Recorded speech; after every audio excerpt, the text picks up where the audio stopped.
La personnalité de l'homme, son parcours et son comportement ont suscité une telle passion que la polémique ne s'est pas limitée au champ politique. Il y a deux réactions qui ont été remarquées cette semaine aux antipodes l'une de l'autre, celles de deux femmes. L'écrivain Calixte Beyala et la journaliste Memona Interman. Plaidoyer vibrant pour Kadhafi, signé Calixte Beyala dans le Figaro, réquisitoire plus que sévère contre Kadhafi, entendu à Canal+, et lu dans Libé, signé Memona Interman. J'avoue que votre témoignage a surpris ceux qui vous connaissent, parce que témoignage vibrant pour Kadhafi, que vous saluez en symbole de l'Afrique. Le mot héros n'est pas écrit, mais c'est tout comme, hein, pour vous. Excusez-moi, je pense que là on caricature un peu le personnage. Nous avons une habitude en Occident, c'est de penser que nous détenons le savoir, que ce que nous disons est universel et que c'est la vision que nous avons qui est universelle. C'est-à-dire que c'est la vision de tout le reste du monde. Et ça, cette situation, cette manière de traiter les problèmes, explique sans doute les frictions civilisationnelles qu'il pourrait y avoir. Et ça, franchement, il faudrait s'ouvrir un tout petit peu au regard de l'autre, à ce que pense l'autre. Kadhafi en Afrique, qu'est-ce que c'est? Kadhafi, c'est quand même les États-Unis d'Afrique, qui vont voir le jour, c'est déjà ratifié, en 2015. C'est-à-dire que tous les États d'Afrique vont constituer une seule et même nation. Et ici, effectivement, on ne s'intéresse à l'Afrique que pour dire qu'il y a le sida, qu'il y a des guerres. On ne s'intéresse pas à l'Afrique pour dire qu'aujourd'hui l'Afrique est en croissance permanente, c'est-à-dire que depuis plusieurs années, vous pouvez le confirmer, nous avons en moyenne 7% de taux de croissance. Effectivement, on pourrait dire que les richesses ne sont pas encore très bien reparties, mais en Occident non plus. Donc, quand on reçoit quelqu'un, on respecte cette personne ou on ne la reçoit pas. Je vais dire que Kadhafi n'est pas venu en France parce qu'il voulait venir en France. Il a été invité. Kouchner, Ramayad et tous les autres étaient quand même en Libye, où ils ont mangé du couscous et ils ont bu du lait de chamel. Ils n'ont rien dit. Ils ont soi-disant signé des contrats. Ils l'ont invité. C'est d'ailleurs ce qu'a dit le ministre libyen des Affaires étrangères. Ce qui est vrai. Ils n'ont rien dit. Ils ont signé des contrats. Je vais dire que il faudrait que ce gouvernement soit plus cohérent dans ses prises de position. Je pense qu'on a attaqué l'invité au lieu d'attaquer à la limite le responsable qui est ce gouvernement. Moi, ça me fait rigoler d'entendre Ramayad sortir et parler aujourd'hui. Pourquoi a-t-elle d'abord été en Libye? Pourquoi n'a-t-elle rien dit auparavant? Pourquoi soudain sortir comme ça de l'ombre? Je vais dire que l'Afrique, je comprends que Sarkozy l'ait invité. Moi, je suis très anti-Sarkozy, ça c'est connu. Je vais dire que j'ai fait des chroniques, j'en ai parlé partout. J'estime qu'il a eu là, pour une fois, un geste de rapprochement. Parce qu'on ne peut pas continuer non plus à vivre complètement repliés les uns sur les autres, à se juger les uns les autres. Et finalement, il a dit quelque chose de très intéressant hier à la télé. Il a dit, à ce rythme-là, on pourrait provoquer ce que nous craignons tous, une guerre des civilisations. Alors, je n'ai pas voulu vous interrompre. On va rester sur Kadhafi, sur le regard qu'on pose sur lui. Regard bienveillant, plus que bienveillant de votre part. Regard très différent, Memona Interman. Je pensais à Guy Bedos. Vous vous souvenez, Guy Bedos, de cette phrase de Beaumarchais dans le Barbier de Séville? Je me presse de rire de tout. De peur d'être obligé d'en pleurer.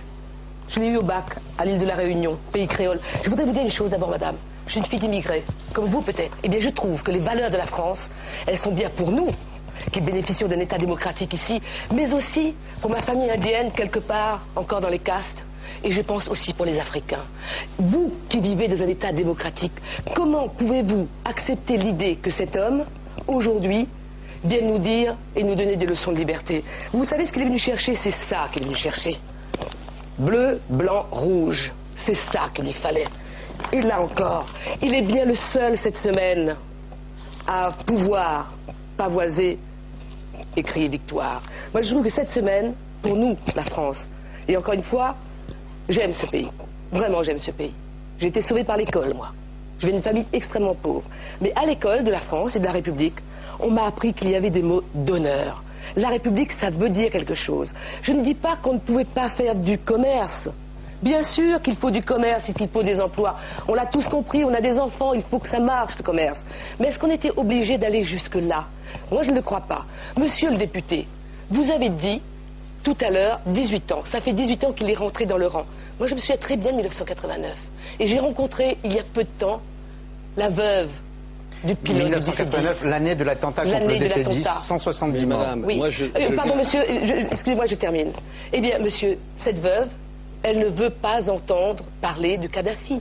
Elle m'a dit, écoutez, le reportage que vous avez fait m'a aidé à faire mon deuil. J'ai cette lettre dans mon bureau à France 3, je peux vous la montrer. Mais Mona, juste une petite chose, il dit 18 ans. Ça veut dire que dans 13 ans, monsieur, monsieur, ça veut dire que dans 13 ans, vous pensez que Ben Laden... Monsieur le député, une seconde n'est pas l'Assemblée nationale où tout le monde se bouscule. Monsieur, est-ce que vous pensez que dans 13 ans, pensez-vous que dans 13 ans, Ben Laden pourrait aller à New York et Washington, puisque ça fera 18 ans au total. Guillaume de Noix-Samar est là. Je ne défends pas Kadhafi, je veux simplement dire une chose, c'est que simplement une chose qui n'est pas de moi, c'est que le président de l'association des victimes, qui est monsieur Guillaume de Noix-Samar, et qui est là, voilà, exactement, a déclaré simplement qu'il jugeait que cette visite était utile et nécessaire. Alors on va j'ai interviewé ce monsieur au moment où l'accord a été conclu, pardon de le dire, mais je suis journaliste avant tout. Il se souvient, ce monsieur, je suis allé chez lui, je l'ai interviewé, et je lui ai montré qu'il y avait plusieurs personnes qui n'étaient pas d'accord avec ce protocole financier, et notamment la famille du pilote. Il ne faut pas oublier ces gens-là. Bien sûr qu'il y a de l'argent, mais qu'est-ce qu'on fait de ces sentiments d'honneur? Mais Mona, on ne peut pas tout effacer. Cette passion qui est la vôtre est liée, alors j'en parle parce que vous en avez parlé publiquement, oui. À un traumatisme, le vôtre, à une histoire personnelle, dans votre relation avec Kadhafi. Je peux en dire un mot? Mais 1984, la France est en pleine guerre avec le Tchad. Vous vous souvenez, nous étions déjà reporters. Et donc je vais à Tripoli avec tout un groupe de journalistes, Philippe Rochaud qui m'a envoyé un petit mot très gentil, il s'en souvient très bien, qui était France 2, Michel Bader, TF1, Christian Mallard, qui travaille pour une radio, Laurent Maillard de l'AFP et quelques autres.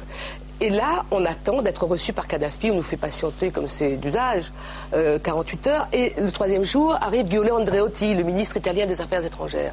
Il fait une conférence de presse. Évidemment, nous posons des questions sur le Tchad, j'en pose 2. Et à la fin de la conférence de presse, je m'apprête à partir. Et là arrive Mohamed, qui était, doit se reconnaître, moi je ne l'ai pas vu depuis ça, qui était un collègue de Jeune Afrique. Il me dit, écoute, le colonel veut te voir. Moi j'étais aux anges, je me suis dit, chouette, j'ai enfin l'interview. C'est l'interview qu'il fallait. Puisque c'était celui qui nous mettait tant de bâtons dans les roues au Tchad et qui allumait le feu, qui soufflait sur les braises. Et donc je me dirige comme cela, je vois une fille habillée en blanc, dans mon souvenir, et je discute en français avec elle. Elle me dira ensuite qu'elle s'appelle Leila et qu'elle est d'origine algérienne, elle est berbère. On monte, moi je la suis. Dans ce cas-là, vous savez très bien, un reporter est là pour suivre. Et j'en fais vraiment serment. Je monte avec elle dans une Peugeot blanche. On se dirige à l'intérieur de la caserne, moi je ne connaissais pas, il faut commencer à faire nuit. On va dans un premier bureau, à l'étage, je me souviens bien. Et là, on bavarde entre filles, voilà, la France, etc., le Tchad. Et elle me dit, on attend le colonel. On attend, et elle me dit, on va changer de pièce. On change de pièce une deuxième fois, et on l'attend encore. Il arrive au bout d'un moment, je pense que c'est 1 heure au moins, ça.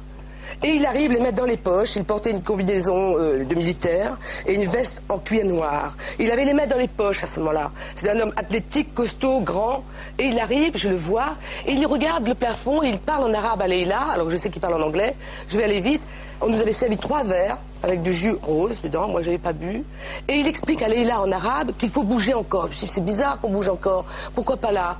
Et il marche, et le voilà devant moi, je suis au milieu, Leila derrière, on fait quelques pas. Je pense que c'est moins de 10 mètres. Il ouvre une porte sur la gauche, et là je découvre, c'est une chambre à coucher. J'avais 32 ans, j'étais une jeune femme, mais pas naïve. Et surtout pas, vous me connaissez, vous m'avez vu comme reporter, je me suis jamais comportée comme une femme qui s'habille de façon déplacée. J'avais une robe qui arrivait au-dessous de mes genoux, j'avais un boléro qui arrivait là, et je ne l'ai pas séduite, comme vous m'avez dit hier sur une radio, madame. Donc j'ouvre, je vois la porte, et Dieu m'en est témoin. Je suis désolée, oui, Dieu m'en est témoin.